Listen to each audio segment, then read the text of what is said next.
Buenas tardes, les presento al Dr. Jeffrey Parsons. Él es un eximio arqueólogo, reconocido arqueólogo a nivel internacional, que ha venido trabajando temas muy interesantes sobre manejo de recursos, manejos de valles, y ha estado haciendo trabajos muy importantes, por ejemplo, como ahora que va a presentar en el Valle de México y en Junín, ¿no? Sí, y una comparación.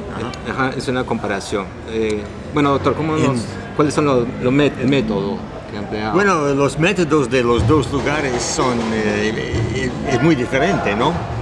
Cuando empecé a trabajar en Junín con Ramiro Matos en 75, tenía la idea, antes de empezar el trabajo de campo, que íbamos a trabajar más o menos como en la Cuenca de México, en el Valle de México.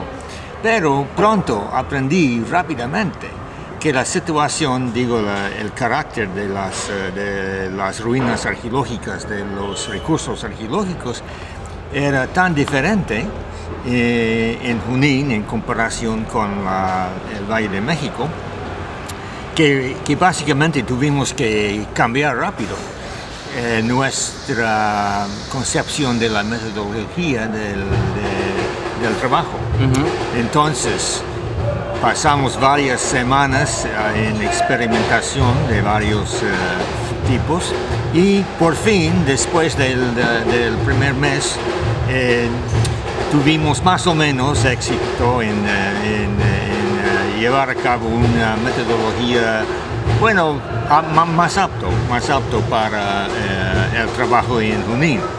La gran diferencia, básicamente, es que en el Valle de México hay muy poca arquitectura. Tuvimos que trabajar principalmente con varias concentraciones de tepalcates o de tiestos en la superficie. Todo el trabajo es de superficie. Mientras que en Junín había mucha arquitectura conservada bien, especialmente en las fases tardíos, pero muy poca cerámica de la superficie. Entonces tuvimos que cambiar radicalmente la manera de observar, porque casi no había, había pero muy poco de cerámica en superficie en Junín, relativo a la situación en el Valle de México, donde hay mucha cerámica pero poco arquitectura. Entonces tuvimos que adaptar rápido para tratar con la gran diferencia, ¿no? Yeah. Y me dio una lección muy fuerte que aprendí más a fondo en otros lugares también, que cada región demanda su propia metodología para ese tipo de trabajo. Estamos hablando de investigaciones a nivel regional. No de sitio específico, sino de muchos sitios en su relación entre sí en una región de varios cientos de kilómetros cuadrados. Yeah. Así era la cosa más o menos. ¿Qué conclusiones llegó, por ejemplo, hizo los cambios, se adaptaron más a hacer un estudio con los sitios arqueológicos, con la cerámica, correlacionarlos? ¿Y qué conclusiones ha llegado, por ejemplo, en sus investigaciones?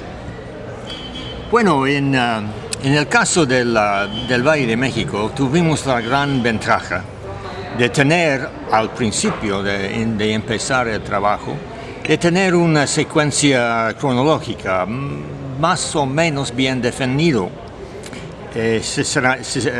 secuencia cerámica. Mientras que en Junín, especialmente en esos años, la cronología fue muy cruda todavía, y todavía sigue en ciertos aspectos un problema bastante grande.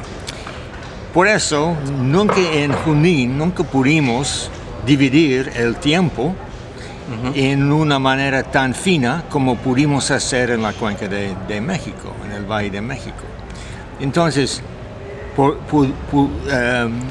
podemos ver en el Valle de México etapas de desarrollo más fina, ¿no?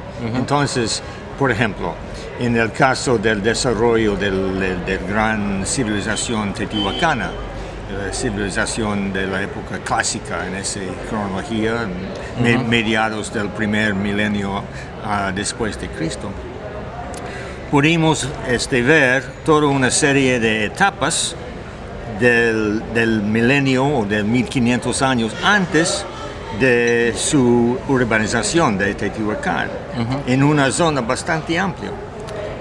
Entonces en Junín, no hay en Junín centros grandes como Teotihuacán, pero hay centros, especialmente en la zona del Mantaro Superior, en la zona de Jauja, Huancayo, donde existen grandes sitios de los Huanca, ¿no? del tardío. Yeah. Pero era muy difícil definir los antecedentes de los sitios tardíos.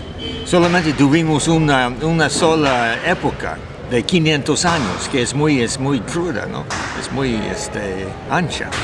Entonces no pudimos dividir muy bien, aunque tuvimos ideas, ¿no? Pero nunca pudimos dividir en una manera concreta las varias etapas que llegó a producir últimamente los grandes centros Huanca, o en el caso de esa zona del Mantaro.